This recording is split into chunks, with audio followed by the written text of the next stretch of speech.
आपने कुलधरा का नाम तो सुना होगा। राजस्थान के जैसलमेर में स्थित कुलधरा गांव कई सालों से वीरान पड़ा है।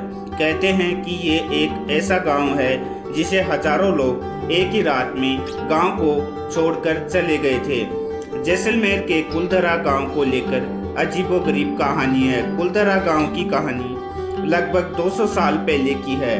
कुलधरा गांव वीरान ही नहीं, आसपास के 84 गांव पालीवाल ब्राह्मणों से आबाद हुआ करते थे। इस गांव को रियासत काल के दीवान सालिम सिंह की नजर लग गई। कुलधरा गांव राजस्थान के गोल्ड सिटी जैसलमेर से 20 किलोमीटर की दूरी पर स्थित है, जो पर्यटकों द्वारा देखी जाने वाली सबसे खास जगहों में से एक है। राजस्थान के रेगिस्तान से अलग यह जगह अच्छी और खूबसूरती के कारण बहुत प्रसिद्ध है। बहुत से लोग कुलधरा गांव को डरावना और भूतों का गांव बताते हैं। बताया जाता है कि कुलधरा गांव मूल रूप से ब्राह्मणों द्वारा बसाया गया था, जो पाली क्षेत्र से जैसलमेर चले गए थे और कुलधरा गांव जाकर बस गए थे। कहा जाता है कि कदान नामक पाली के एक ब्राह्मण ने इस जगह पर अपना घर बसाया था और यहाँ एक तालाब खोदकर इसका नाम उदासर रखा था। पाली ब्राह्मणों को पालीवाल कहते थे। कहा जाता है कि कुलधरा गांव मंत्री सलीम सिंह के अधीन एक राज्य था। कहा जाता है कि कुलधरा गांव में काफी संख्या में लोग रहा करते थे, जिसमें एक मुखिया भी हुआ करता था। गांव के मुखिया की एक सुंदर पुत्री भी थी। यह बात कुलधरा गांव से बाहर निकली और जैसलमेर राज्य तक पहुंची। जब इस बात का पता सलीम सिंह को चला तो वह उस सुंदर कन्या पर रूप मोहित हो गया और इस कारण गांव वालों पर दबाव बनाने लगा। सलीम सिंह गांव की मुखिया की पुत्री के साथ शादी करना चाहता था, लेकिन गांव वाले नहीं चाहते थे। इस कारण गांव के मुखिया ने उस रात सभा बुलाई। सभी गांव वाले इकट्ठा हुए और सभी ने फैसला किया कि हम सब लोग रातों रात कुलधरा गांव छोड़कर चले जाएंगे। एक रात सभी गांव वाले कुलधरा गांव को छोड़कर किसी दूसरे गांव चले गए और गांव वाले जाते जाते श्राप देकर गए थे कि यहाँ इस गांव में फिर से कोई नहीं बस पाएगा। तब से यह गांव राजस्थान के जैसलमेर का गांव एक श्रापित गांव कहलाता है। कुछ लोगों का मानना है कि यहाँ पर रहस्यमय ताकतों ने कब्जा किया हुआ है। इस गांव में यहाँ पर घूमने आने वाले लोगों को ऐसा लगता है कि हर वक्त कोई उनके आसपास चल रहा है। आवाजें सुनाई देती है और बाजार के चहल पहल की आवाज सुनाई देती है।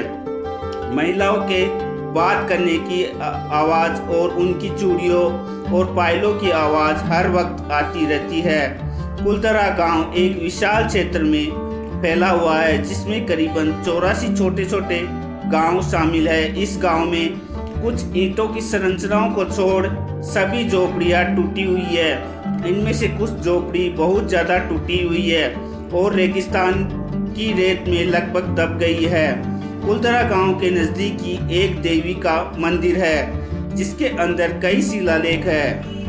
अगर आप इतिहास के बारे में जानने की इच्छुक रखते हैं तो जो लोग फोटोग्राफी और वीडियोग्राफी में रुचि रखते हैं या कुछ खास चीज़ों पर वेब सीरीज बनाने, डॉक्यूमेंट्री फिल्म बनाने चाहते थे, उन लोगों के लिए अच्छा स्थान है।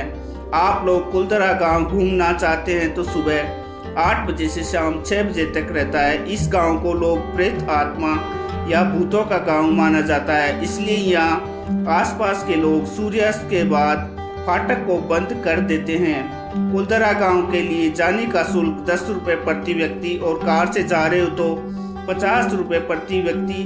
कुलधरा घूमने का सबसे अच्छा समय अक्टूबर से मार्च का महीना रहता है। इन महीनों में यहाँ गर्मी नहीं रहती, क्योंकि आप राजस्थान की तेज गर्मी से बचकर इन महीनों में रेगिस्तान में घूमने का आनंद ले सकते हैं। कुलधरा गांव जैसलमेर के प्रमुख शहर से लगभग 1820 किलोमीटर की दूरी पर स्थित है। दोस्तों, जैसलमेर पहुंचकर कुलधरा गांव के लिए टैक्सी या ऑटो कर सकते हैं, और यदि आप सड़क मार्ग से जाना चाहते हैं तो सभी परिवहन निगम द्वारा चलने वाली बसों के माध्यम से आप पर्यटन स्थल तक आसानी तक पहुंच सकते हैं। और आपको बताते कि कुलधरा का सबसे नज़दीकी हवाई अड्डा जैसलमेर है, जो कि इस गांव से 22 किलोमीटर की दूरी पर है। और यह हवाई अड्डा दिल्ली, मुंबई, बेंगलोर अच्छी तरह से जुड़ा हुआ है। यहाँ के लिए सबसे अच्छा विकल्प जोधपुर हवाई अड्डा है, जो कि 285 किलोमीटर की दूरी पर स्थित है। और अगर आप कुलधरा गांव से लगभग 2 किलोमीटर की दूरी पर जैसलमेर का रेलवे स्टेशन है। यह स्टेशन दिल्ली, मुंबई और बेंगलोर के अन्य प्रमुख शहरों से अच्छी तरह जुड़ा हुआ है। दोस्तों, वीडियो अच्छी लगी तो लाइक, शेयर, सब्सक्राइब जरूर कीजिए।